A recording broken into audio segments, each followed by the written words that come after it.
Баршаңызға сәлем достар, сіздермен мен Майра, мен каналыма қош келдіңіздер. Бүгін сіздермен қазіргі таңда өте хит болып жатқан салаттың рецептімен бөліспекшімін.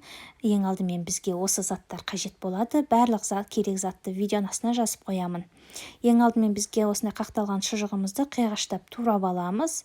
Ендігі кезекте бізде сырымызды осылай кесіп кесіндіге ортасынан 3 бөлікке бөліп, және осыны 4 бұрыштап кессеңіздер де болады, бірақ мен қарап отырсаңыздар видеода қазір көрсетемін 3 бұрышты етіп турадым. Міне, бірақ сіздер осыны 3 бұрышты емес 4 бұрышты көбіктап кесе салсаңыздар да болады. Өз ыңғайларыңызға қарай кесесіздер.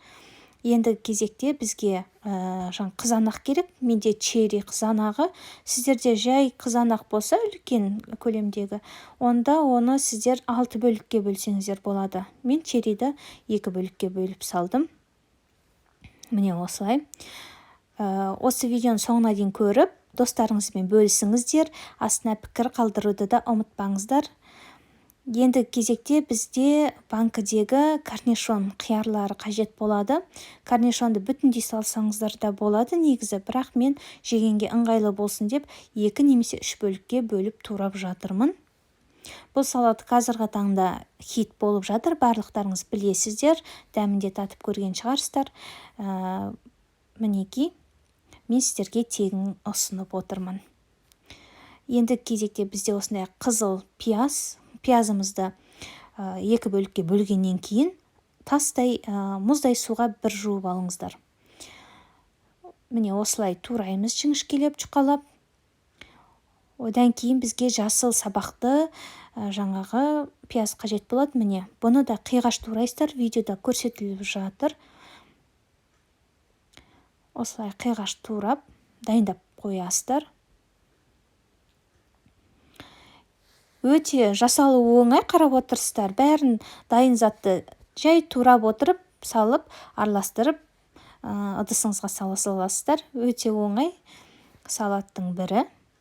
Енді бізге ірімшік, қақталған ірімшік, яғни чечил деп аталады, өрілген ірімшік бізге қажет болады. Міне, осы чечилді жақсылап түтіп аламыз. Міне, жіп сияқты болып жасап аламыз. Міне, қараңыздар, осылай түтіп дайындап қоямыз.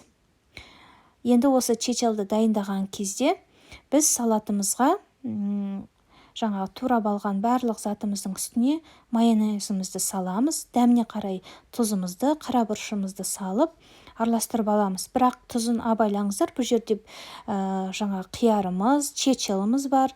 Соның бәрі кішкене тұзды болғаннан кейін тұзымызды шетінен салып отыруды сізге кеңес беремін. Міне, дайындап алдық. Майонезді де көп қосып жібермеңіздер. Енді осы дайындалған салатымызды табаларымызға саламыз, тарелкаларымызға саламыз. Тарелкаларымызға салат жапырағын қоюды ұмытпаңыздар. Міне, менің тарелкаларым шетінде гүл болғандықтан мен салат жапырағын қойған жоқпын. Міне, майонезіміз қатты көп те емес, қатты аз да емес, тура мөлшерде салынды. Міне, осылай салып, енді жаңағы түтіп дайындап қойған қақталған ірімшігімізді жаймен орап отырып, әдемілеп үстіне қоямыз. Міне, кішкене үлкен қылып биіктеп қоямыз. Объем дейді ғой, жаңағы объем береміз төбесіне. Міне, осылай аламыз. Кішкене бұрап отырып қоямыз. Қараңыз, бұраймыз. Мінекей, осылай бұрап қоямыз үстіне. Өте дәмді салат, жасап көріңіздер сіздер. Еш өкінбейсіздер, тойымды бір жағынан, және оңай. Осылай барлығын үстіне қойып шығамыз.